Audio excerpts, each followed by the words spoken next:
Siyacela bazalwane Nkosi yami la sicela ukuthi sehlele phansi bazalwane. Ngase sizame ukuthi sehlele phansi siyabacela bazalwane bethu bonke bazalwane. Maye lapha etulo nje sivame nathi itulo la bazalwane. Sibe la phansi sonke inkosi inibusise. Oh Thixo ka Elijah izwethu umlilo ongcwele izihliziyo zethu izinhliziyo masikuthuma umlilo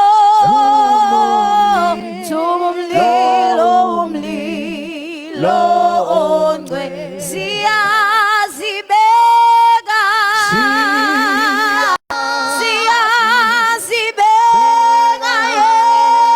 yelathi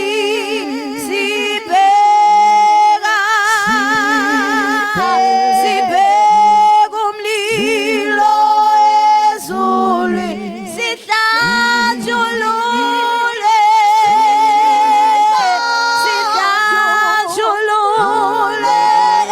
ekubini thuma umlilo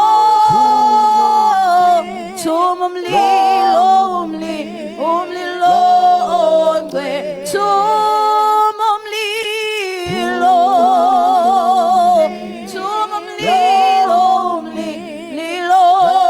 ongcwele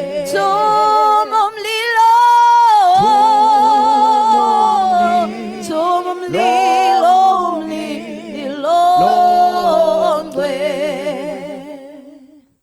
Thank you. Asibingelele ekuseni namhlanje sibingelele obaba bethu baba mfundisi wasekhaya committee youth sibingelele abantu abasha bonke nobaba nomama egameni elihle lenkosi yethu uJesu Kristu. Amen. Hallelujah. Siyambonga uNkulunkulu kakhulu bathandekayo uba aphinde asiphe leli thuba ekseni sizohlanganyela ezwini lenkosi. Glory to Jesus. Sikhuluma ke ngendaba enkulu, our identity in Christ. Izolo ke sizamile ukuba senze just a foundation yalokho esizokwakhela kukho as from today. Amen. Sabuka indaba ukuthi it's very important as a young person born again that you position yourself in the local church. Amen. And you understand the reason why you have to belong in the local church. Because growth ayenzeki anywhere. Yenzeka as you commit yourself with fellowship, your local assembly. Amen. Cela sibuke ke second book of Corinthians chapter 5 verse number 17. Verse 2 Corinthians, second book of Corinthians, chapter 5, verse 17, and also we are going to read second book of Peter, chapter 1, verse 4. With due respect, ngicela lama verses siwafunde simi ngezinyawo. Ngicela sifunde iBhayibheli simi ngezinyawo sonke egameni lenkosi. Second book of Corinthians, chapter 5, verse number 17, and 2 Peter, chapter 1, verse 4. Ukhona osisizayo asifundele. Ngakho-ke nangabe umuntu akuKristu usidalwa lesisha. Asisho sonke. Nangabe umuntu akuKristu usidalwa lesisha. Tintfo letindzala setendlulile, konke sekwentiwe kwabakusha.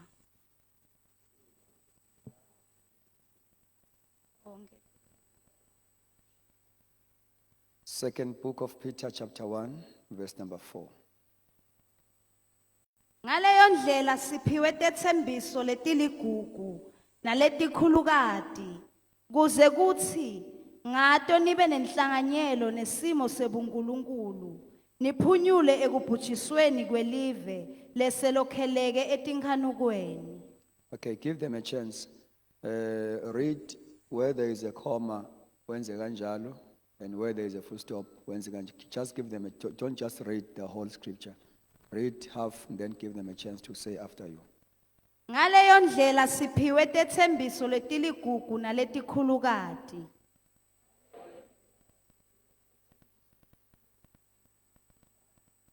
kuze kuthi ngato nibe nenhlanganyelo nesimo sebunkulunkulu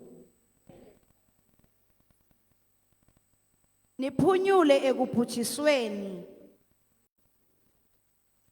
kwelive leselokheleke etinkanukweni. Sizothandaza ke as simi ngezinyawo bathandekayo. Oh, be lifted above all other gods. We lay our crowns And worship you.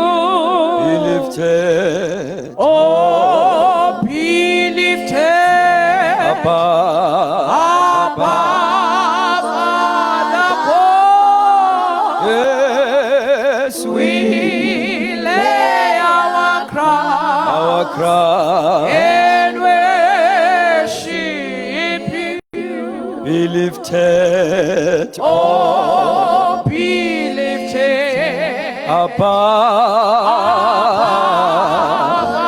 other gods. Yes, we Lay our crown our crown. and worship you. Glorious God, oh, Glorious God, we praise, we praise. praise your name. Yes, we We lay thank you, our Jesus. crown Our crown. and Thank you, Lord. worship you. Oh, glorious God, Oh, glorious God, yes, we worship you. praise your name. We lay our crowns, we lay our crown and worship. we lay our crowns, We lay our crown we lay our crowns and worship. we lay our crowns, we lay our crowns and worship. oh, glorious Lord, Oh, glorious God, yes, we praise your we name. lay our crowns, We lay our crowns and worship. we lay our crowns, We lay our crowns and worship. we lay our crowns, We lay our crowns and worship. we lay our crowns, We lay our crowns and worship. Thank you, Jesus. Mando shalabaka pasula. Endalamaka patola mahandesa. Kelabaka pala mandose ketapala. Moya weingwele siyabonga ekuseni. Baba wethu namandla, we come before you. Egameni lika Jesu waseNazaretha, ayikho inkosi engahlala kwesakhe isihlalo, ayikho inkosi edeserva i-worship. Baba wethu onamandla njengawe, Baba wethu onamandla, we glorify your holy name this morning. We magnify your holy name this morning. Baba wethu onamandla, siyabonga moya oyingcwele.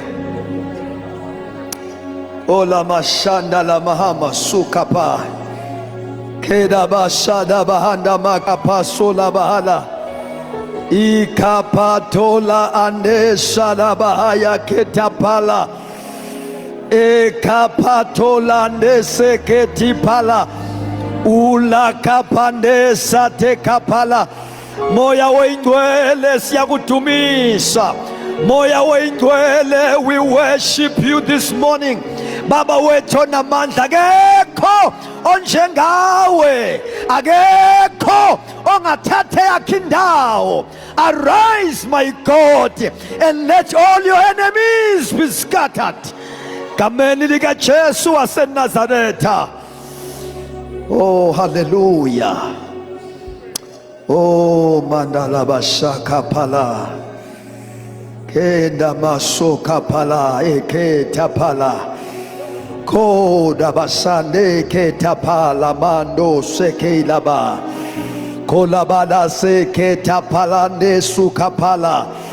Hallelujah.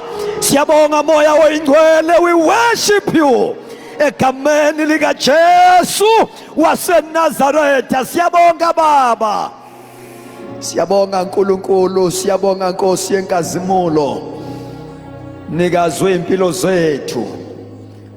Siyathandaza Baba nasekuseni. Take full control. Korabashaba kapasaya. Take full control as God. Lenzele igama lakho udumo in Jesus' name. Amen.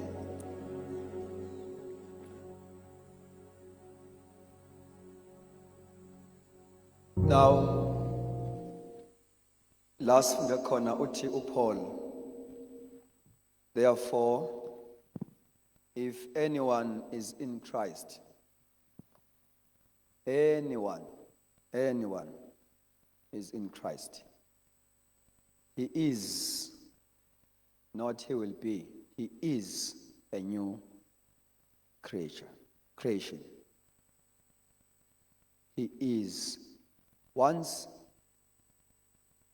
wamamukela uJesu Kristu njengenkosi nomsindisi, you are a new creation. Amen. You are not penal-beated. You see, lapha uma uya car garage uyothenga imoto, cishe zikathathu if not 4. There are used cars. There are model lezi ofike uziteste upractice ngazo, check ukuthi ungayithenga na. Amen. And then there are brand new cars. So, kuthiwa lapha, if any man is in Christ, he is a new creation. So, lento isho ukuthi awulungiswa bese uba into better. You are made new. Amagama, you are not used cars, they had previous owners. Amen. Abantu bekade beyisebenza before. So when you become that car, a brand new, without previous owner, without records, without history,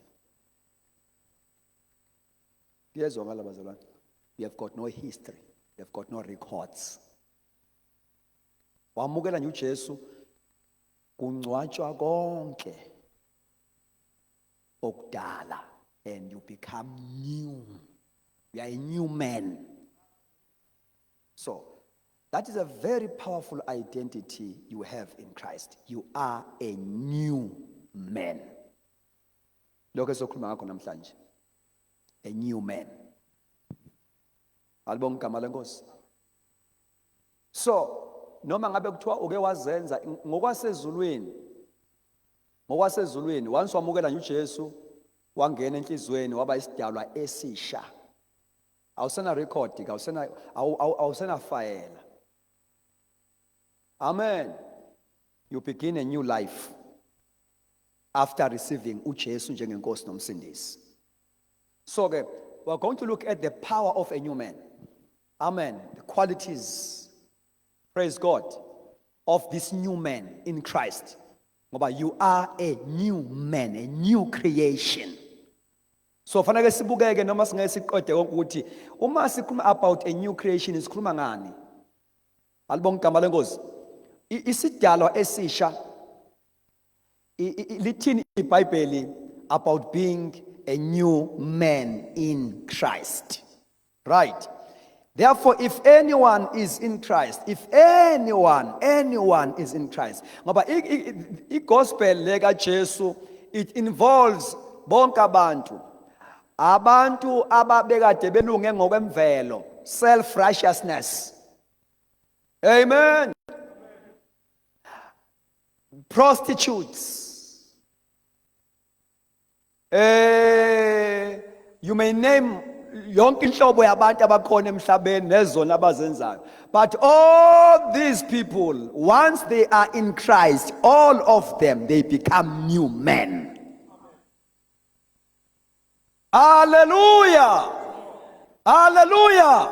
Enye izinto ekudileyayo ngabe ukude noNkulunkulu ubanjwe ukuthi uSathane akukhumbuze ngezolo lakho kanti awusenazolo wena. We have got no past at all. That is why after salvation, there is a baptism, water baptism. I-water baptism isuke izo-affirma into eyenzeke kuwena.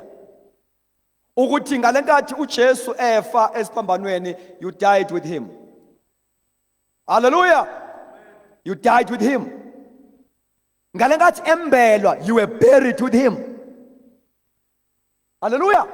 Ngalenkathi evuka ekufeni, you were resurrected as a new man. As a new man. The old one was left my graves. So musukhamba ke ngomuntu wasemangcwabeni, musukupoka sewusindisiwe. You were buried. You were buried. You are a new man. So Wenzeka uthi sewusindisiwe uSathane akubambe ngezinto. That is why ngithi le subject, the theme, it must come with a deliverance in your life. Amen. I-deliverance izakabili. Ikhona i-deliverance enziwa kumuntu ngenxa yokuthi this person is possessed with evil spirit. Amen. So that person needs a-deliverance through prayer, laying on of hands, commanding some spirit to go. But ikona i-deliverance enye eyenzeka through the teaching of the word. That deliverance is deliverance from ignorance. Because abantu bami bayabhubha ngenxa yokuswela ulwazi. Ungaba islave sikaSathane hayi ngoba unama evil spirit, uyislave sikaSathane because of ignorance. Ube slave sikaSathane because of ignorance. You don't know your power, your authority, your position in Christ. As a result, you become a slave of a devil.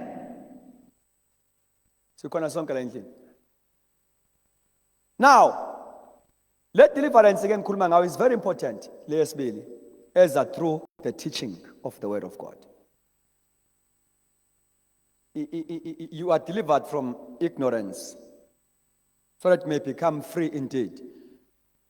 Uma nimi ezwini lami ningabafundi bami isibili niyolazi iqiniso. Hallelujah. Neqiniso liyonikhulula. There is deliverance that comes from knowing the truth. And nalokho kwazi okukhunywa ngakho lapha ku chapter 8 in the book of John, chapter 8, 31, 32. You shall know the truth. That knowledge is not a sense knowledge.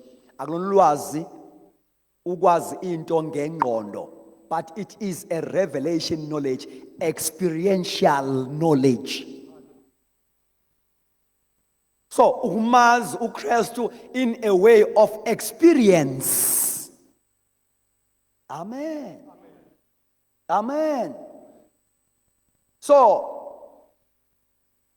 kuyenzeka ke ukhonza uNkulunkulu uyisigqila because of lack of knowledge. Amen. So this new man oyiyo ngokuzalwa ekabusha kwamukela uJesu inamandla ayo. Amen. Now kunento ngifuna sizibukeke on that subtopic, the power of a new man, of being a new man. Kuthiwa ke lapha ku 2 Peter chapter 1 verse 4, by which have been given to us exceedingly great and precious promises, that through these you may be partakers of divine nature. I guess through these you may be partakers of the divine nature. Hey. So, once wasindiswa, you partake with divine nature. Ngamagama njengoba ngishilo izolo, imvelo kaNkulunkulu, in nature kaNkulunkulu, you partake to it by your spirit. Ngamanye amagama umoya wakho uyaxutshwa nomoya kaNkulunkulu, you become one. You become one with God. You are inseparable. Amen. Incwadi yabaseRoma, Romans chapter 8, verse number 16. Can you read this? So you become one with God. You become one with God. You become one with God. You are inseparable. Move your hand. Amen. Read. Ngumoya luqobo lofakazelana nemoya wethu. Awuphinde futhi. Ngumoya luqobo lofakazelana nemoya wethu. Nomoya uqobo ufakazelana nomoya wethu. Ukuthini? Kuthi sibantwana baNkulunkulu. So, umoya number 1, umoya kaba. The spirit number 1 is the spirit of, and umoya wesibili is the spirit of.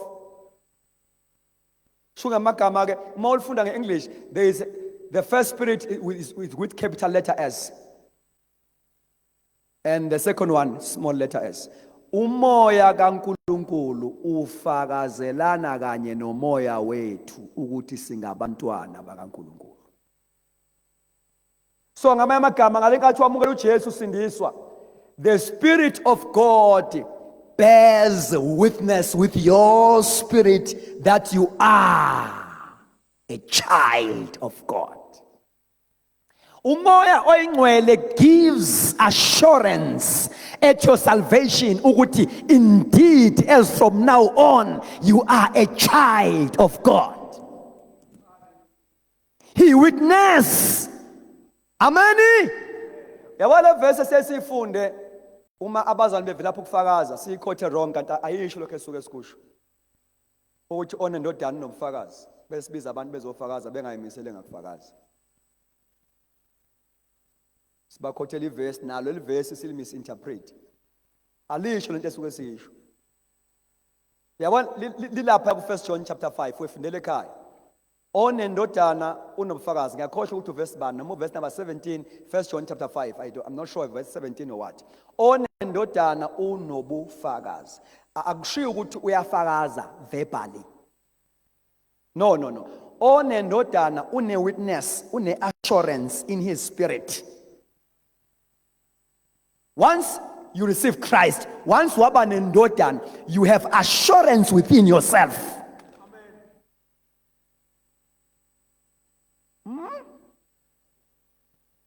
And then le assurance engaphakathi ke isingakuphusha la ke kutheni ke ufakaze utshela abantu ngoJesu. Amen. Yeah. Onendodana le assurance lento ewitnessayo nekunikeza assurance, iassurance iza ngomoya ongcwele.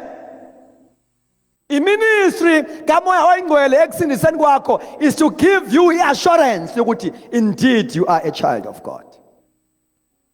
Awudingi bawutshele ngomunye umuntu, une assurance la ngaphakathi kwakho ukuthi usungumntwana kaNkulunkulu. So and lo assurance ke futhi iyakutshela ukuthi now you become one with God, umunye noNkulunkulu. Lithi iBhayibheli ohlangene nenkosi umoya munye nayo. Amen. Ohlangene nani? Unjani? Leyo ndawo uyayithola ku 1 Corinthians, I think chapter 3. Ohlangene nenkosi umoya munye nenkosi.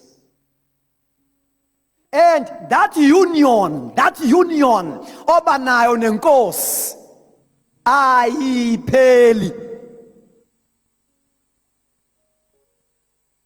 Ingakho iBhayibheli lithi senizelwe ngembewu engabuniyo eyizwi likaNkulunkulu.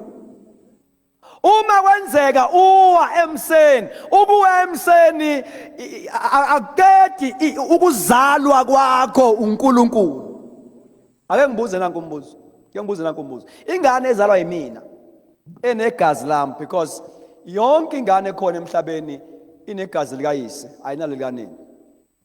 Amen. Ingane yami engizalayo enegazi lami, uma ngabe decide uhamba ingishiye, engabe mhlambe kunama misunderstandings abekhona, ihambe ingishiye iyohlala kwenye indawo, kuyenza ngabe isaba yami? Kuyenza ngabe isaba ngeyami? No. Njobe ihambile nje, ihambe negazi lami, ngikuyo, ihambile ngikuyo ngegazi lami, ngikuyo. Yingakho noma ngizale ngayiphika, ngikuyo ngiyiphikile.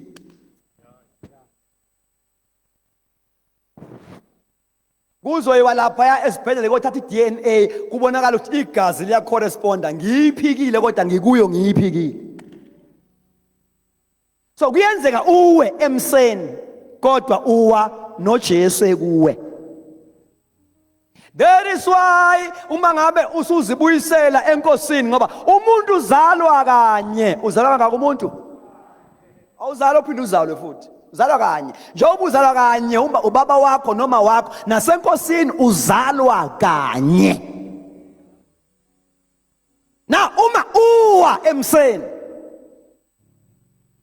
asikho isidingo sokuthi uma usufuna ukubuyela ekhaya enkosini uphinde uphakamise isandla futhi usindiswe futhi again. No. Uyazibuyisela njengendodana olahleka ithi ngiyabuyela kubaba, ngifike ngithi ngonile. You confess ukuthi wonile, you go back home again. Awuphakamisa isandla usindiswe futhi, ngoba umuntu uzalwa kanye, wasindiswa full stop. Ake sithi ngegama likaJesu. Ya, noma usuphuza utshwala esportini, uphuza utshwala negazi likaJesu ligijima kuma spiritual veins akho. Noma usulele nendoda, usufeba lengaphandle, ufeba lapha kuwegijima igazi likaJesu. Uwa kahle uma uwa uzelwe ngempela, ngoba uyabuya. Ingozi ukuwa ungazange uzaleke kahle. Amen. Ingozi ukuwa ungazange uzaleke kahle.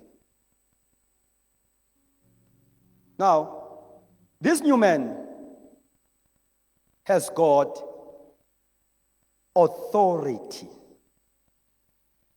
Amen. Has got Ngifuna ukutshela namhlanje ekseni ukuthi une authority, unegunya as a new man.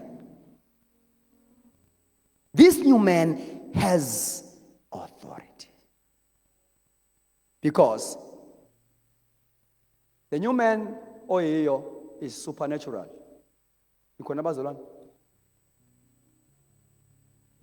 Yabona ke uma ngithi this new man has authority.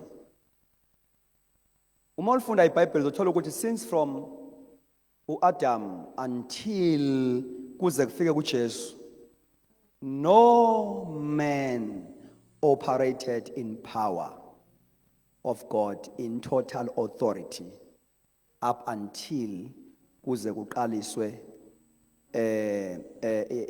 dispensation yokufika kaJesu, because umuntu waphucwa iauthority ngokuwa kwakhe lapha in the Garden of Eden. Hallelujah. And uKristu had to recover that authority back again. So from Adam kuze kufike kuJesu, awuzwa kuthiwa khona umuntu who can cast out devils kwi-Old Testament. Have you hear about that? No.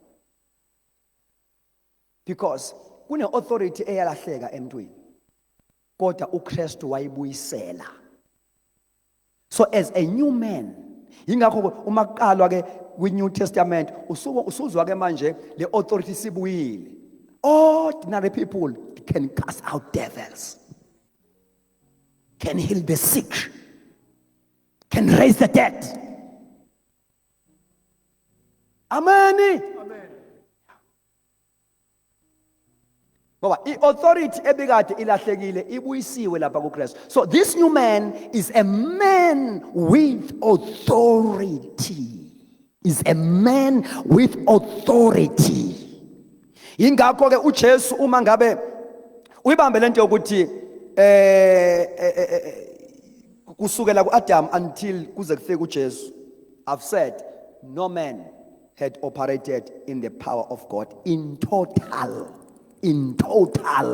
authority. Kukhona kwenzekile kwi-Old Testament uNkulunkulu esebenza ngabaprofeti, but if you want to see umuntu eoperate kwi-authority in totality, go to the New Testament. Amen. When the power and the authority was fully restored to man. So now kuthiwa usindiswe izolo, now kuthiwa usindiswe last year. That new man ewuwe ezelwe, you have got authority.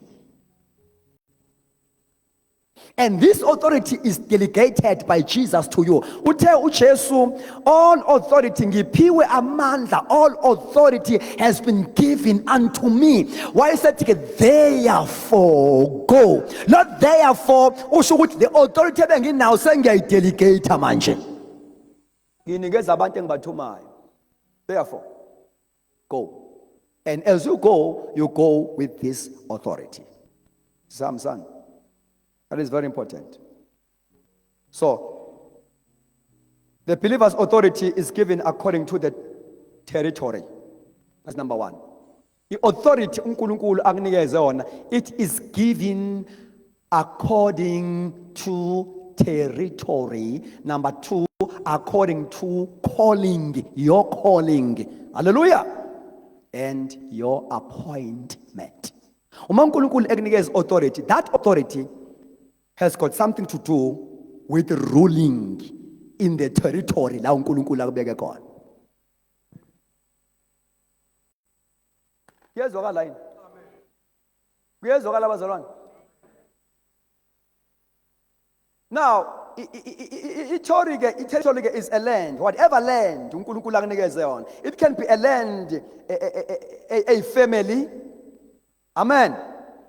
It can be a land, a business yakho. That territory, you have got authority at divine. Yingakho kubalekile ukuthi sazi ukuthi asifani nabantu basezweni. Even in a business world, ibhizinisi lakho kumele lirunwe with a supernatural power ngoba this person, a new man who is running this business, has got a superior authority. Kuyenzeka ukuthi authority i-territory uNkulunkulu akunikeze yona i-invadwe. Uthi ukuyo kodwa ungabe namandla okubusa kuyo, ibuswe eminye imimoya ukuyo wena i-territory. Uthi umshado kungowakho kodwa ubuswa ngama-evil spirit, akusemnandi lo mshado, but it's your territory. Sanibonani? Le family eyakho, but this territory is now governed and ruled by evil spirit. Yet a new man is there with authority. A new man is there with authority. Albong Kamalengos. So ngitike, the believer's authority is given according to the territory, calling, and appointment. The territory God has assigned to us is where we will govern and take dominion and lordship over that jurisdiction and exercise total authority. Hallelujah. Hallelujah. La kukhona khona thina, no other spirit can operate. It is only us with our God. Provided this new man understand the power, the authority, and the position that you have in Christ. Now, this new man has got that authority because this new man is supernatural. Yabona lapho kuwe ngaphakathi kukhona uSuperman engavinjelwa. That is why you must be able to release. Fanele wazi ukuthi how to release the power within me. Amen. Ukuze ungazukwesaba bathakathi. Ungasabi imimoya because within you kukhona into engahluleki. Within you kukhona into superior, above all other things ezikhona emhlabeni, because it is the very God who created heavens and earth who decided to tabernacle in your body. Yingakho iBhayibheli lithi anazi yini ukuthi imizimba yenu yithempeli likamoya ongcwele. Akulona ithempeli lama feelings esivunguvungu. Makuthiwa isithempeli likamoya oyingcwele, umoya oyingcwele is God himself. Ngamanye amagama, you are a carrier of God. Uhamba uthwele umumethe uNkulunkulu wonke ulapha kuwena. Awububusisekele kumzimba womuntu osindisiwe. Amen. Uqala uba nevalue umzimba wakho mhla wamukela uJesu. Kuze ku-affect nempahla oyembathayo noma kuthiwa ishibhe kanjani. Uma isimbethwe nguwena ivele ibe nevalue enkulu ngoba isimbethwe uNkulunkulu. Noma uyithenge ema-Chineni ngo-90 rand, uma usuyimbethe wena ngathi ka-1000 rand. Ngoba imbethwe umzimba oglorious. Awusazanywa impahla wena ozama impahla. Awusazanywa izinto la khona wena you add value. Ngathi manje angizwa yini. Once wafika wena leyo ndawo isine value leyo ndawo.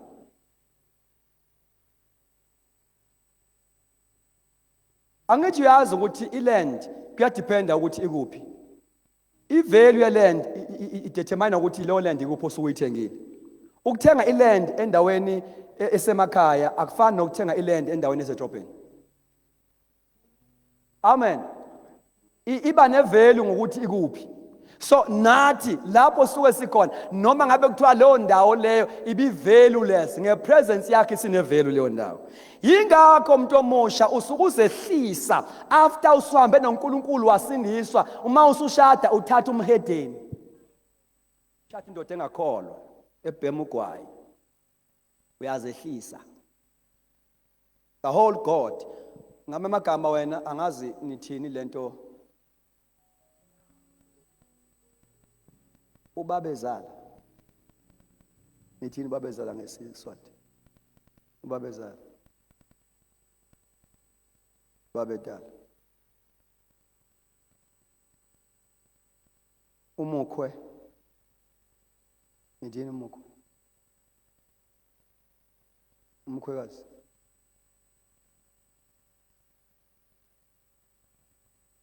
All right.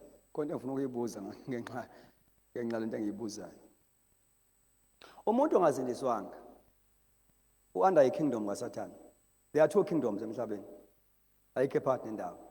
We've got a kingdom of light and the kingdom of darkness. There are two kingdoms. Uma ungasindisiwe kune kingdom okuyona. That's the kingdom of darkness. Ukuthi wenzani uyamworship uSathane or wenzani, but you are under kingdom of darkness. Once you receive Jesus Christ, kuthiwa ke we have been transferred from kingdom of darkness to the kingdom of light. So there are two kings. Amen. Ngamanye amagama ke, there are two fathers who are ruling. There's the father devil and the father God. Amen. Right. Kusho ukuthi uma ke ngicela bosisibami nizelana babili. Konke ngifuna ukuyenza fast nje, fast ukuze ngikwazi ukuqedela lento engifuna ukuyifundisa. Ngifuna ukuchazela ukuthi you are so expensive. Ayikho into enkulu emhlabeni njengomzalwane. Umkhulu udlula amakhosi akhona. Presidents of the world. Right. Lo unobaba wakhe. Lo unobaba wakhe. Amen. Mhlambe ake ngicele brother. Come, any brother. There's an example la. Any brother. This is an example bazane. Angibashadisi.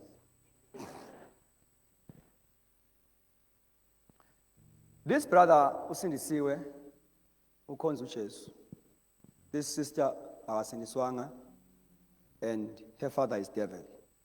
Nimzulu uJesu utheni kubaFarisi? Ningabaka ihlo uSathane ngoba nenkanoko zakhe niyazenza. If ke lo brother lo eba tempted bese funa ukuthatha lo sisi ongasindiswanga. His father is God Almighty. Her father is the devil. Amen. Uma ngabe beshada ke kusho ukuthi wena wenza uSathane ikhona igama engifuna ukusebenzisa uyabona uma abantu ababili beshada obaba babo babizana ngani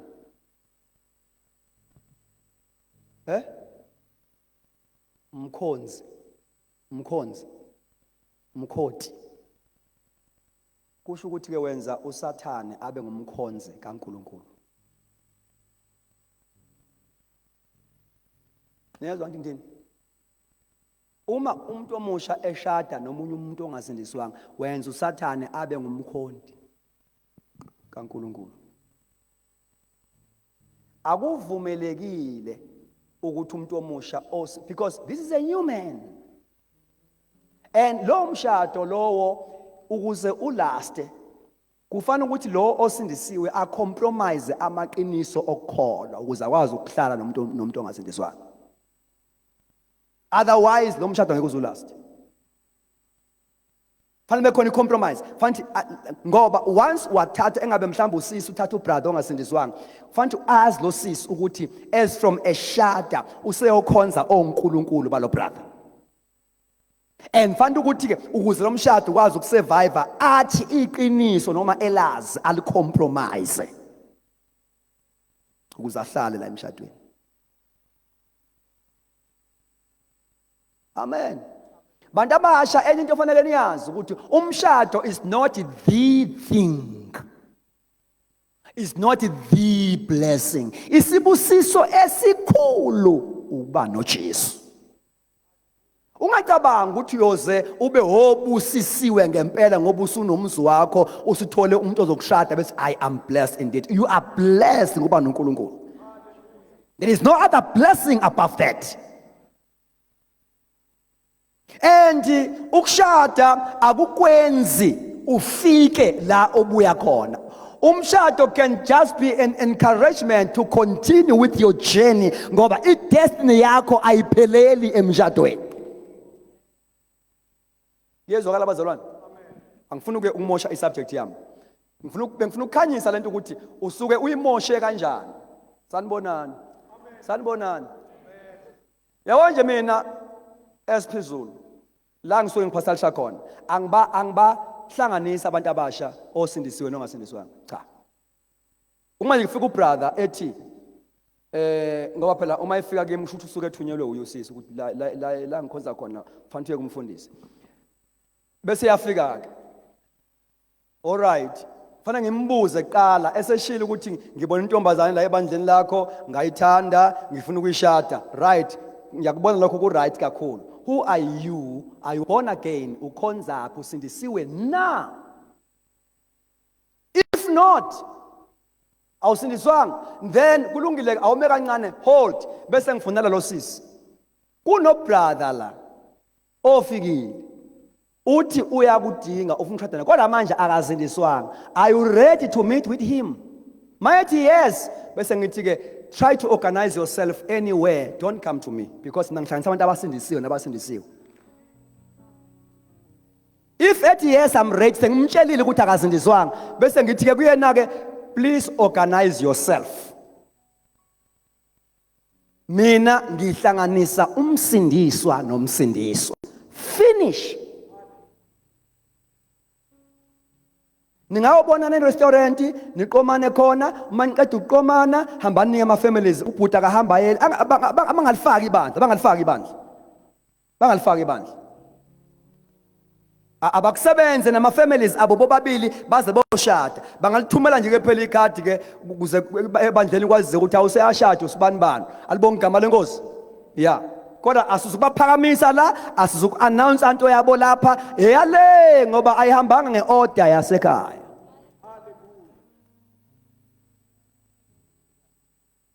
Ngezwakala bazalwane angibaphakamisi ngisho ukubaphakamisa ngoba yonke into esiyenza ebandleni bantu abasha siyafundisa. Siza njani? So uma ngiphakamisa lo bhuti lo okhonza lapha kwalahanyana khona olahanyana la iswazini okhonza kwalahanyana odlindayela ofaka isiqhano la bese ethatha ingane yami yangolwesithathu esindisiwe. Alibonke igama kaJesu. Cha, angizokubaphakamisa. Ngoba uma ngibaphakamisa ngizama ukutshena iyouth ukuthi ungakwenza nawe lokho. Nikhonani? Nase ngibuka kabi manje. So, ngizama ukutshena iyouth ukuthi nani ningakwenza lokho. Kuyenziwa kuyapromotewa enkonzweni. Asipromote ezinye izindlela endlini kaNkulunkulu sipromote only a way of holiness. A way of holiness. If that way is not a way of holiness, we don't promote it here. This is a house of God, a pillar and a truth, a foundation of truth. Finish and clear. Sit down.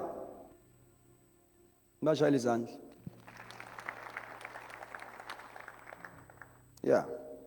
So, you are a new man. That new man is supernatural, has got authority. And kubalulekile ke ukuthi as a new man in Christ, fanele ukwazi operator in a supernatural way. Nikhona abazalwane? Konde sosichaza as siqhubeka namanye ama sessions. Kufanele ukuthi ukwazi ungagcini nje ngokuba ube nolwazi, but kukhona indlela. We must be able to operate in a supernatural dimension as a new man. There is a dimension ebizwa ngo supernatural where a new man can operate. No other man ongasindiswanga kakwazi ukoperate in a supernatural dimension. Uyabona mahlangana sikhonza la kukhona ukukhonza kwethu that involves wonke umuntu osindisiwe nongasindiswanga ukukhonza ngendlela ye procedure. Anyone can cope that. Can do that. Kodwa khona ukoperate in a supernatural way. Kukhona operate in a supernatural way. Okufanele ukuzalelwe lokho. Alibonke igama lenkosi. and be able to operate in a supernatural dimension. Lapho bonke abanye abantu bangengene khona, but wena, because you are a new man anointed by God, you can operate in a supernatural dimension. Glory to Jesus. Ukwazi ukuletha order kwi-traffic yamadimoni emkhathini ngegama lika Jesu. Hallelujah. Ukuthandaza kwakho akufani nokuthandaza kwabantu abangena Jesu, abangena moya engcwele, abangasindiswanga. Wena uyawashintsha amagiya la emthandazweni because you are a new man. You can change gears la emthandazweni. Hallelujah. Ubuthandaze ngolunye ulimi. Hallelujah. Vala ama-traffic kaSathane emkhathini. Praise the Lord. Hallelujah. A new man in Christ can operate in a supernatural dimension. Glory to God. Now, the supernatural, fanti wazi ukuthi this supernatural is your birthright. Is your birthright if you are born again. Gama is one of the things that authenticates Christianity. Awazi ukuthi you are a Christian but you are lacking supernatural. Ukuthi ngiyazi ukuthi ngikhuluma ngedwa, lokho ngifikele ngikhuluma ngedwa. It authenticates Christianity indaba yokuba supernatural. Enye izinto esenza sihluke kunezinye izinkolo, sihluka ngenxa ka supernatural. Uthi uMoses uma ungahambi nathi inkosi, if your presence does not go with us, siyohluka ngani kwezinye izizwe. Into esenza sehluke is a supernatural dimension.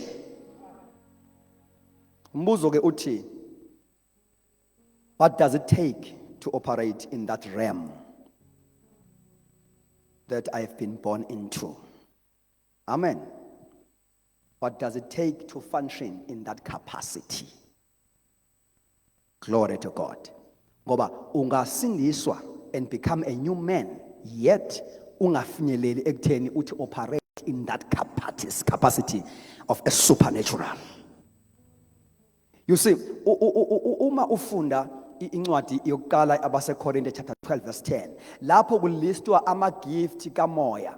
So ngiphendula umbuzo othi ke, what does it take to function in that capacity or in that supernatural power? One of the gifts ezlistiwe lapho ku 1 Corinthians chapter 12, especially verse number 10, is the gift of working of miracles. Amen. Yebo gift, working of Nikonai. Working of lento ishukuthini ke? Isho ukuthi ke miracles or the supernatural is not a thing you wait for. But igama lithi working of, mhlamba silifunda, bani uphethe nge-English asifundele.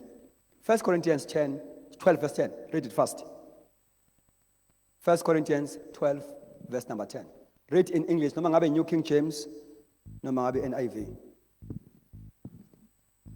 1 Corinthians chapter 12 verse 10. To another, working of miracles. To another, prophecy. To another, Right. Ngifuna lo to another uqala. To another, working of asho miracles. sonke to another, working of. Kusho ukuthi you work at it. You don't wait for God. You work at it. Umbuzo uthi, how to operate in the supernatural. You work at it. You work at it. So, ngamanye amagama, it is not a gift of waiting for miracles. Angani manifunda kahle yini? It's not a gift of waiting for miracles. It's a gift of working of miracles. So we don't wait for God, we work miracles.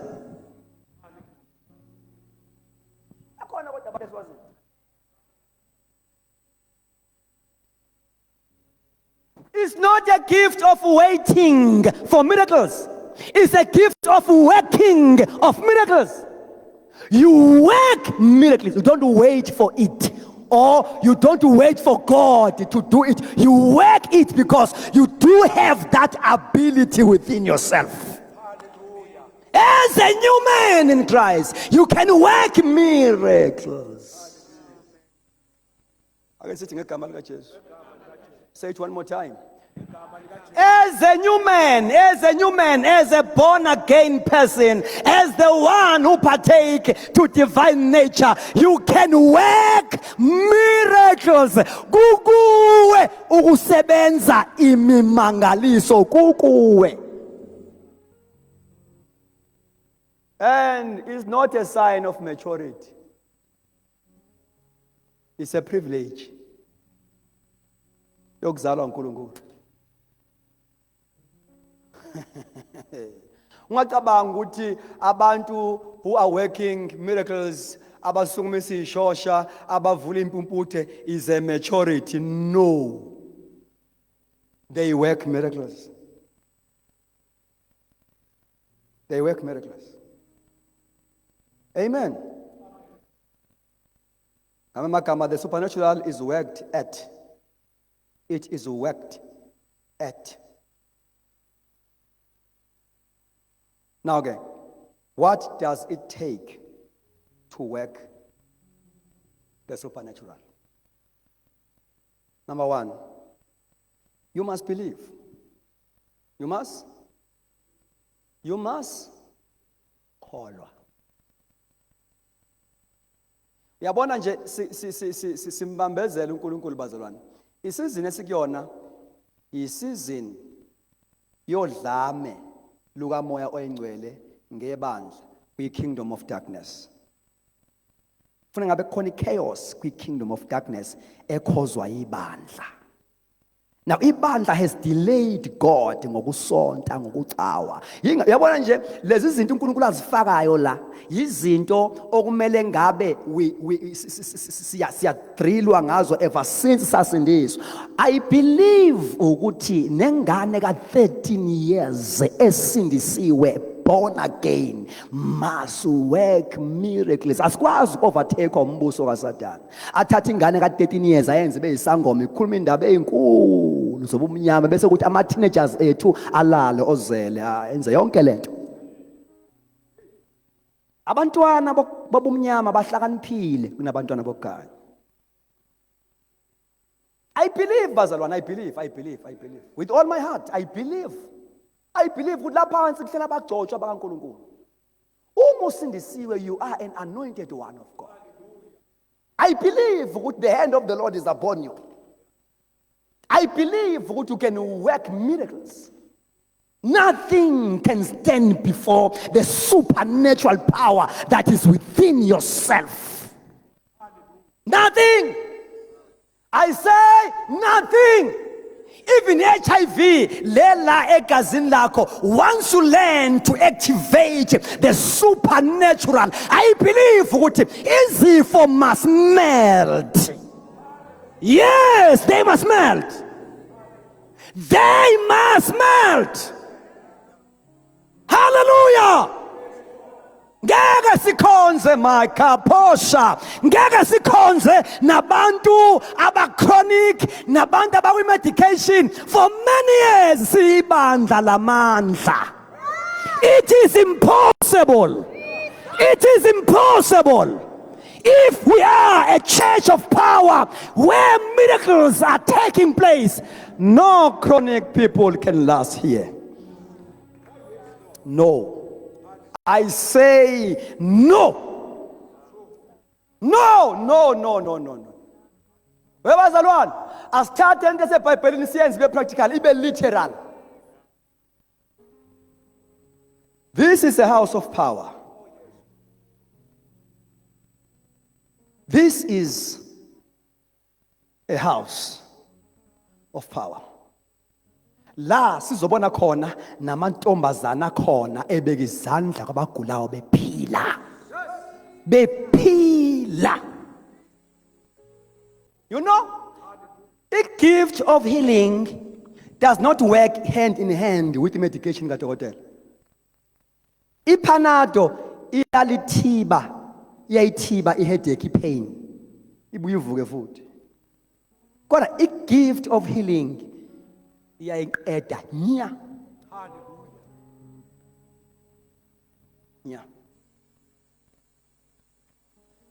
Now, the key to operate in the supernatural, believe.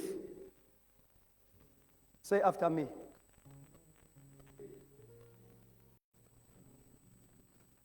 So, to work the supernatural, you must believe that you are created for it. You must believe that you are created for it. Mandala uNkulunkulu umuntu uthe kuye have dominion. Wawabala ama-territories okufanele ukuthi adominate kuwona azabawu 3. So khuluma ngawo mhlawumbe kwi-second session. Have dominion.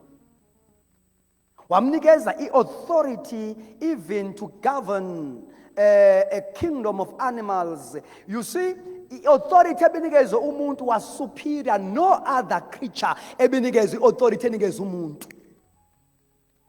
So ngale nkathi uSathane atheka umuntu, wayenga-atheka umuntu per se, but waye-atheka i-position uNkulunkulu ambeke kuyona to rule and dominate. To rule and dominate. Kwaqala lapho-ke kuba khona i-identity crisis. Because when the devil crushed the identity, he has crushed everything. Amen. So you must believe that you are created for signs. Amen. For signs and wonders. Because uthi uJesu, these signs. Asho sonke. Isho. Shall follow those who believe. And it's why I'm saying you must believe. Ngoba Matthew, okay. Angigoqe kanje. Before ngifike lapha angikhulume lokho. So, you can't be in command of signs and wonders except you first believe. Don't we not? Number 2, to must have faith. Number 2, you must possess a far above mentality. Say after me.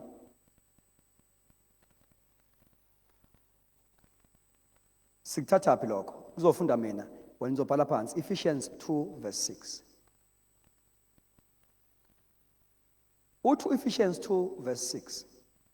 And he had raised us up together and made us sit together in heavenly places in Christ Jesus. Verse 6, far above all principality and power and might and dominion and every name that is named not only in this world but also in that which is to come. Kusho ukuthi ke uma ngale nkathi uJesu sivuka kanye naye kuthiwa senyunguswa sayohlaliswa kanye naye. Nikhona abathandekayo? Senze njani? As I am speaking with you right now, you are seated together with Christ. Noma uhleli lapha eloganeni ninguphi la? Embabani, local assembly. Physical, but spiritually you are seated far above. Kuthiwa at the right hand of the Father. That right hand akusho ukuthi ungapha. No. Right hand means a position of authority and power. Kusho ukuthi uye wahlaliswa kwi-position of authority and as a son of God. Mangithiwa uyi right hand, kusho ukuthi akusho ukuthi uleli side elingapha. Cha. Mangithiwa uyi right hand of the Father, kusho ukuthi uyi position of power and authority. Futhi kuthiwa uhlezi. Why kuthiwa uhlezi? It's because you are a king. Why? Inkosi ayisebenzi imili, isebenza ihlezi phansi. Must sit down. And inkosi ayisebenzi ihamba, isebenza ngomlomo iyakhuluma. Le verse ethi niyothi kulentaba nqunguleka iphonse kolwandle. UJesu wayeyikhuluma kubafundi bakhe ene picture yabo as kings. Because inkosi isebenza ihle iphansi ivula umlomo icommand izinto zenzeke. You are a king as you are seated far above. You can command things zenzeke as a king. And in the Bible you are kings and priests in the kingdom. Hallelujah. So ukwazi ukukhuluma izinto umbuso kaSathane namademon athatha ama-orders from you. Unelungelo even lokutshela uSathane ukuthi lalela ke Sathane even nezingane zami awuna portion phezu kwazo. You speak as a king. You speak as a king. Now, you must possess a far above mentality. Now, awugcini ngokuhlala ke lapho kuthiwa ke you are seated far above principalities. That is number 1. Far above powers. That is number 2. Might and dominion. And every name that is named. You are far above. Bambage. Angithi kuthiwa asibambene nenyama negazi. Sibambene nama-principalities. Powers. Hallelujah. And kuthiwa ke these principalities and powers. Ngale nkathi siyohlaliswa sadlula kwi-realm yazo, kwi-dimension yazo. Sadlula saba ngaphezulu kwazo and not nje ngaphezulu but far above them. Kusho ukuthi asilwi noSathane face to face. Asilwi noSathane above us. Silwa naye under us because thina we are far above him. Hallelujah. Ngamanye amagama umuhlangana nomuntu demonic possessed before uzoministerisha kuye deliverance, you must possess a far above mentality. Ukuleli demon engilikhiphayo, I am not just above it, I am far above it. Leyo faith naleyo knowledge izokwenza ukuthi umuntu ophossess umbuke emehlweni njengo Peter and John after Pentecost. Alibonga igama kaJesu, but look at us because base beyitholile irevelation ngabo. Nikhona abathandekayo ukuthi bangobani. Awusabi nezimo man, awusabi nezimo. Na uthi awuzalwa kwi-background ebhedayo kuhlupheka ngisho ikati la khona. Once wazalwa kabusha wena, you possess a far above mentality. I'm far above the spirit of poverty. Poverty is not my portion. Uhambe, you walk tall. Hey, nikhona kodwa bazalwane. Amen. Praise God. Possess a far above mentality. You are far above even izinto ezihlupha abantu. You are far above even isimo somnotho sezwe. Yabona njengabazalwane ayikho into kumele affect abantu basezweni sibe affected together with them because thina we are seated far above. Far above. Far above. Right. Baba nansi into before we close. Holy Spirit, help us.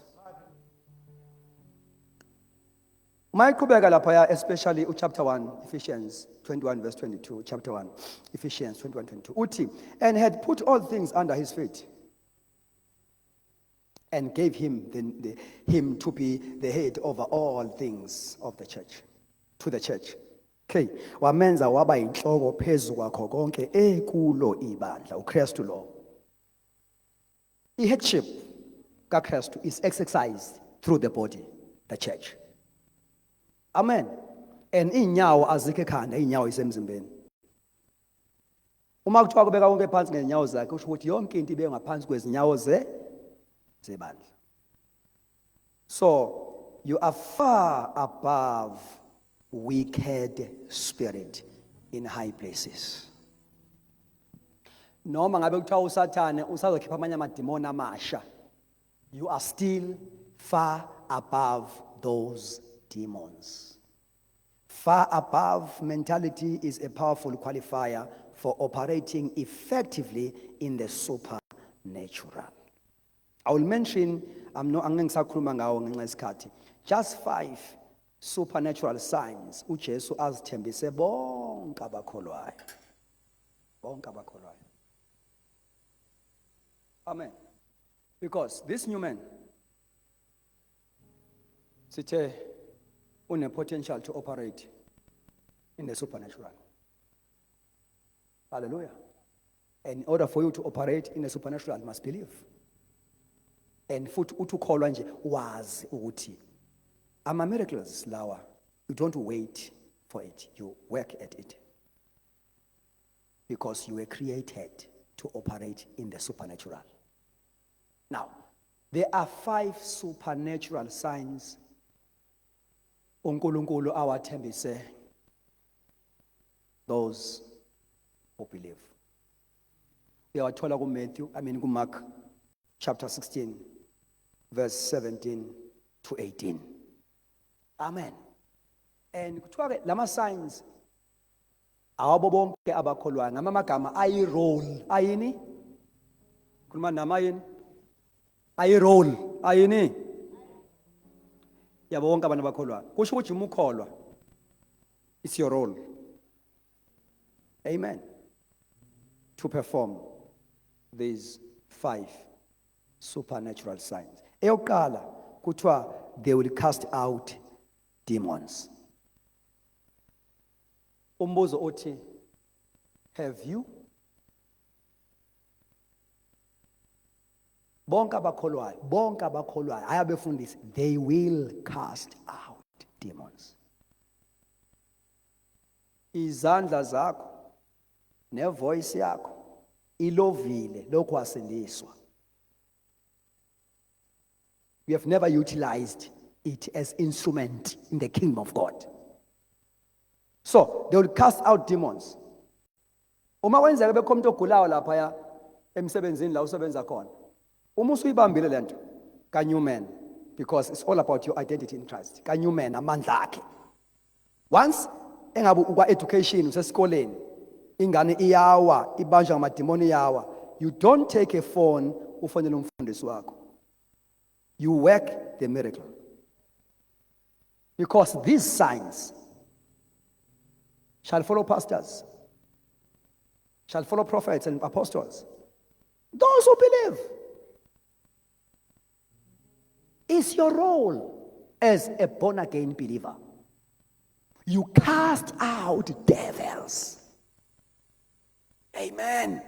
Ngitshela abazalwane kwindawo ukuthi uyazi ukuthi uma singakehlale phansi njengebandla nje sikhulume about the power in the name of Jesus.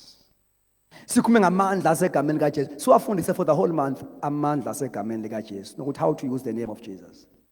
Kosuku udlame lapha ezikoleni nasemsebenzini ama teenagers exakile ekhipha amademon. Because once you are well trained ngegama likaJesu, idemon ulifuna la lingakhona. Alibonke igama lenkosi. Umbona umuntu engathi uyagula engathi ungamphuthuma because utsheliwe ngegama likaJesu. Umbona umuntu engathi uhamba kanje, engathi ungamcela isikhuzi awubuye eceleni ngoba usutsheliwe ngegama likaJesu. Into eyenza ukuthi kungathi shu, we don't have faith in the name, and faith comes by hearing. So the more we teach about the power in the name, is the more your faith develop in the name. Hallelujah. Amen. Uma kukhulunywa ngendaba ye great revival einsuku zokugcina, akukhulunywa ngento ezokuyenzeka within the 4 walls, kuduma izulu endlini, kuprofeta. No. Kuze bekudlame ngaphandle, uzothi ungene eShoprite, kwa Pick n Pay, uhlangana nomuntu ehamba ngewheelchair, umbeka izandla gxuma, dumisa uNkulunkulu phakathi ePick n Pay. Phakathi ePick n Pay. Lento akuyona la ugcobo akulona olwasenkonzweni olokusebenza. Even in the marketplace. Hallelujah! Hallelujah! Ayihlome kaJehova ihlasele. Asingahlali isigodole phambi kwamademoni ngoba God has anointed us. You have anointing to work miracles. These signs shall follow those who believe. They will cast out devils.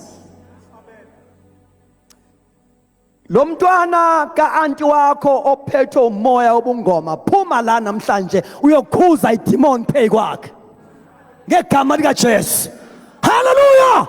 Awukwazi ukuhlala ekhaya elilodwa nishare the same room nomuntu onama spirit, yet you are anointed to work miracles. These signs, Nkosi yami, shall follow. Yini esilandelayo thina? Shall follow those who believe. Amasimo avuthiwe ngaphandle, abantu bayagula, abantu bakholwa imimoya, ibandla lithule namandla. Glory to Jesus. We must rise up and begin to operate in the supernatural. Sign number 2, they will speak with new tongues. Bawukhuluma ngezilimi ezintsha. When we operate in a supernatural, kukhona dimension where we also speak with new tongues. Ngikhulekela enye ifamily lapha le couple bashadile labazalwane but bahlushwa ama spirit. Uma ngikhuleka la emzini wabo ngiyeza ukuthi kunento tense la endlini. Amen. So sefanele ngishintshe igiya ke manje. Amen. Ngalokho ngithi baba egameni lika Jesu ngiyabakhulekela nalemoya bafuna ngishintshe igiya ngithathe enye level, ngithathe enye lane. Ngithathe enye lane, ngithathe fast lane, ngingahambi ngo slow lane. Ngishintshe lane ngene ngapha. Speak in new tongues. Ngoba through tongues you can pray, you can worship, you can engage in spiritual warfare. Ama tongues. Zikhona izilimi ezilwayo, fighting tongues. Futhi nazo izilimi lezi ama tongues lawo. Wonke umuntu osinisiwe ogcwaliswe ngamandla kaMoya Ngcwele can. Kukabili ukusebenzisa ama tongues. Ama tongues uyawasebenzisa as a sign yokuthi you are baptized by the power of the Holy Spirit. Ngezwe abathandekayo. Sengikhuluma ke ngokuthandaza ngezilimi, you can pray in tongues because you are baptized. So ngamagama lapha ekukhulekeni kwakho kufika isikhathi la khona ufeel those promptings, something bubbling inside, and then you yield at it. Amen. And then you begin to speak in tongues and pray in tongues because you felt the anointing in your spirit. Amen.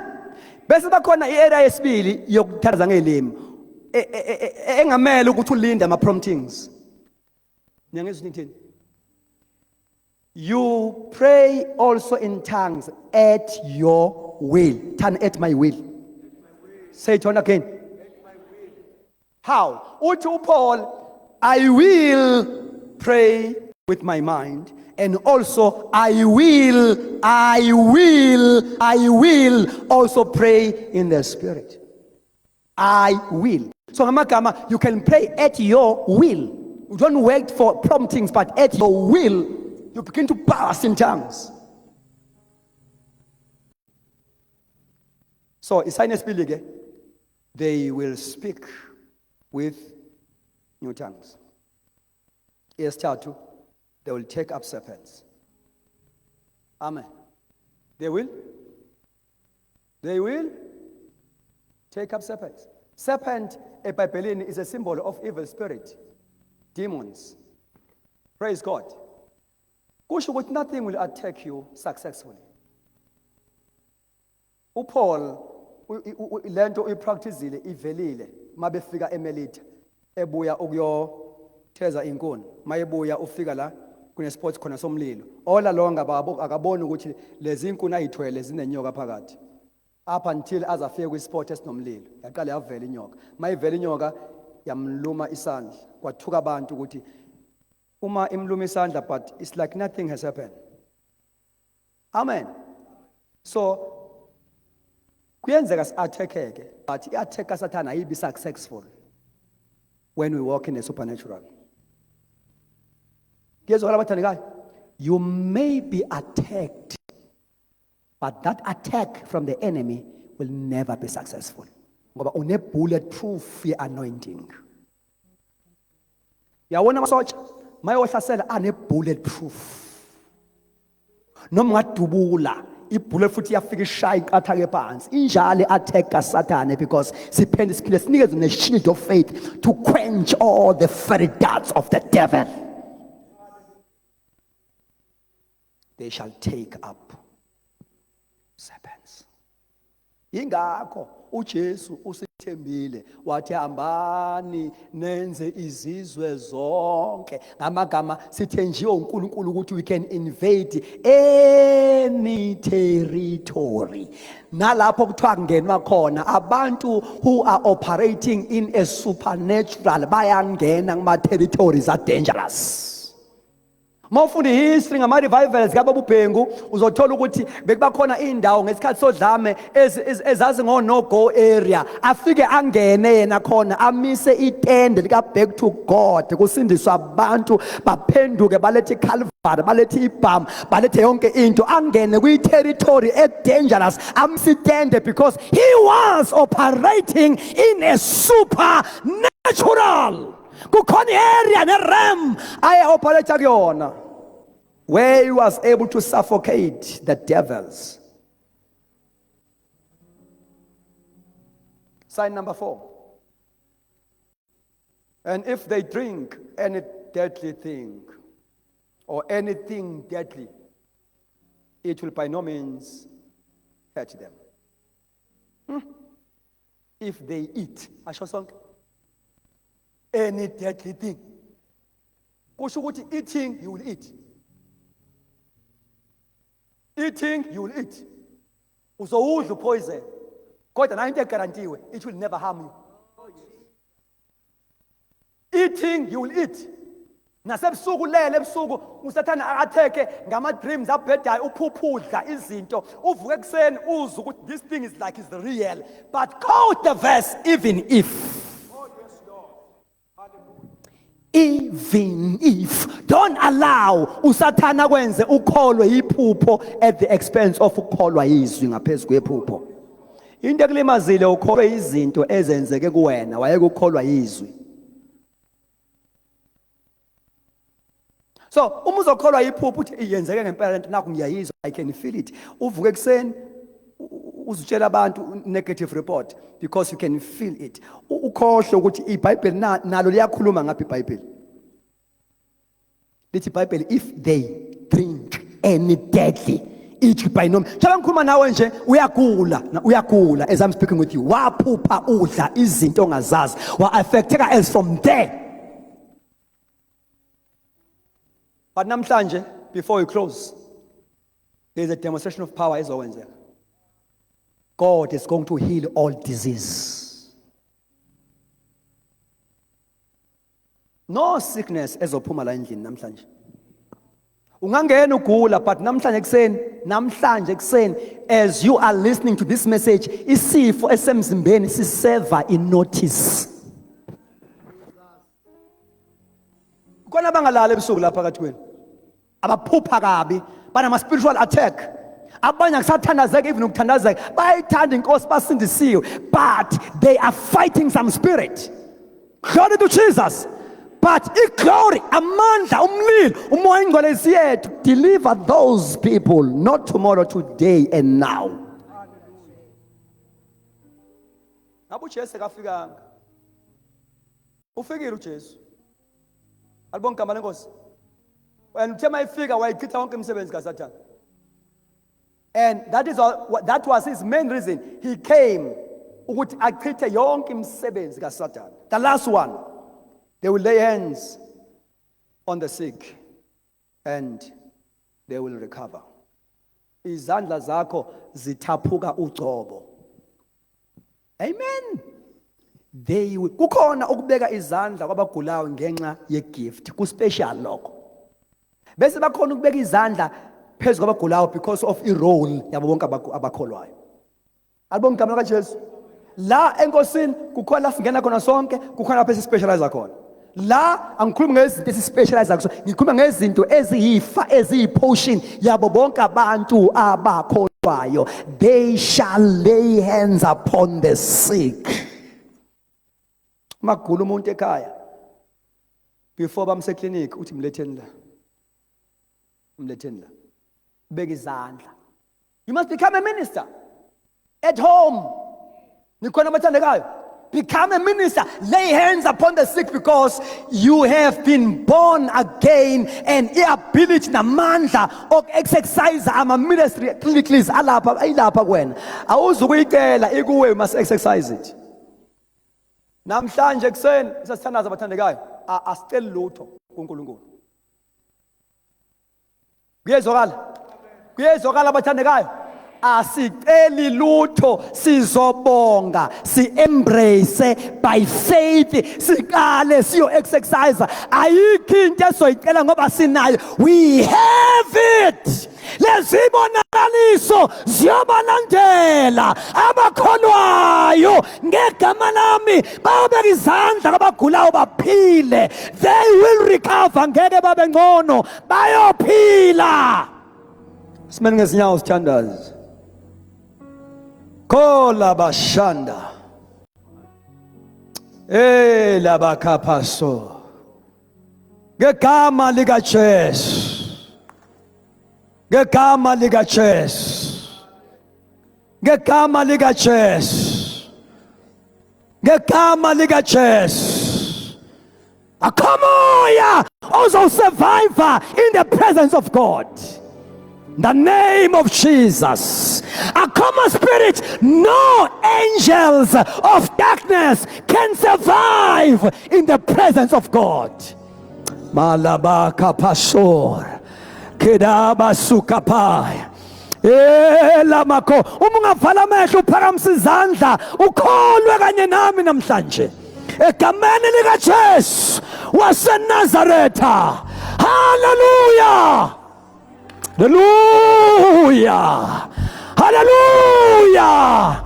Njengoba uphakamisa izandla nje kune-anointing eyehla phezu kwakho egameni lika Jesu. You must embrace it. Namhlanje uzawulandelwa ngama-signs and wonders. Inkosi igqobile. The Spirit of the Lord is upon you. Kalabasha. Ngizumlilo ngizamandla.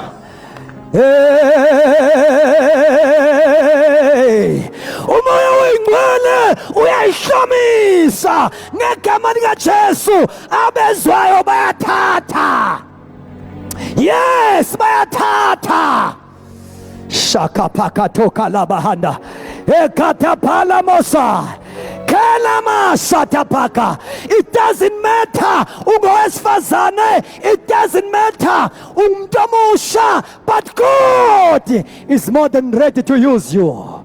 Can you open our mouth and say something to God? Ngegama lika Jesu waseNazaretha, nanka amandla engiwezwayo namhlanje. Can you open your mouth and say something to God? Yes. Yes. Ketapala masuka. Ibandla lonke liyathandaza. Ibandla lonke liyathandaza. Ibandla lonke liyathandaza. God is here. Shakapala maya. Ekatapala. Kola bashate. Karabahande sotapala. Kula bashatapa. Gama lika Jesu waseNazaretha. Nezifo ziyanxibilika this morning. Glory, glory, glory, glory. Etapala mandosa. Ketapala hande. Glory, glory, glory, glory. Ketapala mahande. Don't stop praying. Don't stop praying. Don't stop praying. Don't stop praying. Yes. Shalabahaya. Wenokulayo sheshuze phambili. Nalono nama evil and the spiritual attack sheshuze ngaphambili. Ibandla lisathandaza ngegama lika Jesu. Ibandla lisathandaza ngegama lika Jesu. Sheshuze ngaphambili. Ya siyaphila namhlanje izifo. Yes. The name of Jesus Christ. Abanemimoya yaphuma. Yala mahande. Noma ngabe uyi-medication, noma ngabe chronic, namhlanje is your day. It is your day of healing. It is your day of healing. It is your day of healing. Kalabashanda. Elamashakata paya. Yilabahanda makota paye. Ketapala mahanda. Ekatapala. Ngidalibandla lithandaza kanye nami. Ngegama lika Jesu. Ibandla lithandaza kanye nami. Ma ungasazi ukuthi uzothini, call upon the name of Jesus. Bayaphila, bayaphila, bayaphila. Etapala handa. Kela bahatapa. Be healed in Jesus' mighty name. Ngegama lika Jesu, ngegama lika Jesu. Ibandla liyathandaza, don't stop praying. Egameni lika Jesu waseNazaretha, namhlanje uyaphila. Namhlanje uyaphila. Yes, be healed. In the name of Jesus. In the name of Jesus. Bathandekayo siyathandaza, siyathandaza. Ngaphandle kwabangaphambili siyathandaza. Be healed. Shalaya handa mazu. Ekatapala handesha. Ketapala mandosa katapala. Amadimona yabaleka. Izifo ziyathuthwa. Mawusubeka izandla endaweni yakho. Ngegama lika Jesu waseNazaretha. Amadimona yabaleka. Izifo ziyancibilika. Ngegama lika Jesu. Be healed, be healed, be healed. Manda shikapala. Eketapala mandosaya. Be healed ngegama lika Jesu. Ngegama lika Jesu. Ngegama lika Jesu. Ngegama lika Jesu. Ketapala mahandesa. Kota paka tekeliba. Munda salabahaya. Kola basata paka taka taka taka. Ekata paka taka taka taka. Kura paka tekete. Ngegama lika Jesu. Ngegama lika Jesu. Ngegama lika Jesu. Ngegama lika Jesu. Ngegama lika Jesu. Be healed. Be healed, be healed, be healed. Ngegama lika Jesu. Ngegama lika Jesu. Phila. Phila. Shekata pala mahandese. Geta pala baba baba baba baba. Ekata pala haye. Shokata pala mahande. Be healed. Be healed. Shalamahanda katapaya. Kota pala mahandesa. Ngegama lika Jesu namhlanje uyaphila. Ngegama lika Jesu namhlanje uyaphila. Shatapakatele mahaya. Ekatapala. Kula mahandesa. Now ukhona lo sami ngezinyawo ngegama lika Jesu.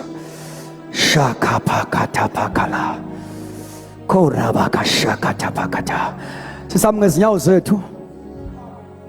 Ukhona lana oba nezinto emzimbeni ngathi nama cramps emzimbeni. Umzimba uhlabe emaparts athile omzimba. Ngiceleze ngaphambili ngegama lika Jesu. Number 2, bese bayilo ohlushwa isifo samathambo, umzimba uzuvuvukale. Come forward ngegama lika Jesu. Namhlanje uyaphila. Ke bashala handa maso kapala. Koda bashala bahate pakabala basa. Be healed ngegama lika Jesu waseNazaretha. Be healed in the name of Jesus Christ. Ngiyaleza umlilo kusukela ekhanda kwezinyaweni. Ngegama lika Jesu Kristu waseNazaretha. I pray mashanda haya. Kota pale kapatapala. Kenda mazo katapale kate. Ngegama lika Jesu waseNazaretha. Isifo samathambo siyathutha ngegama lika Jesu. I command the order, a divine order in your body. Yonke into ekuhluphayo namhlanje yabaleka yathutha ngegama lika Jesu. Be healed in the name of Jesus. In the name of Jesus. In the name of Jesus. Ngegama lika Jesu. Ngegama lika Jesu. Yes, be healed. Yes, be healed. In the name of Jesus. In the name of Jesus. Namhlanje uyaphila. Namhlanje uyaphila. Namhlanje uyaphila. Namhlanje uyaphila. ngegama likaJesu. Ake sibonge sonke, sibonge lento uNkulunkulu ayenze namhlanje. Mfundisi uGule, can you come baba? Ake sibonge sonke bathandekayo. Can we bless the Lord? Can we bless the Lord? Ake sibonge sithandaze sonke, sibonge uNkulunkulu ngegama likaJesu. Let us all pray and give thanks to the Lord.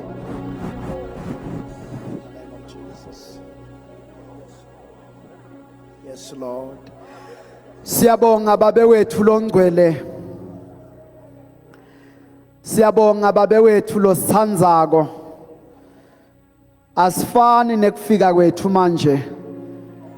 Emehlo ethu avulekile. Tindlebe tethu tivulekile. I-authority ibuyiselwe elwimini lwethu. We bless your holy name, God. Yes, Lord, we bless your holy name, Father. In the name of Jesus. Sebaphilisiwe. Siyabonga uNkulunkulu wethu longcwele.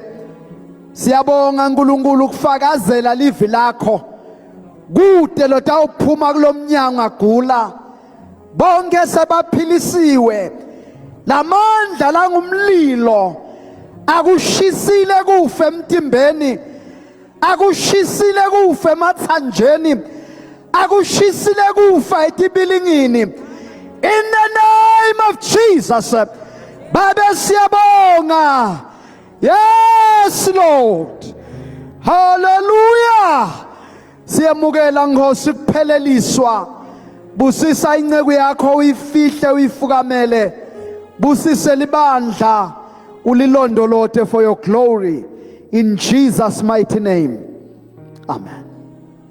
We serve a miracle working God. Working God, Eh, working God, working God. We serve a miracle. We serve a wonder. We serve a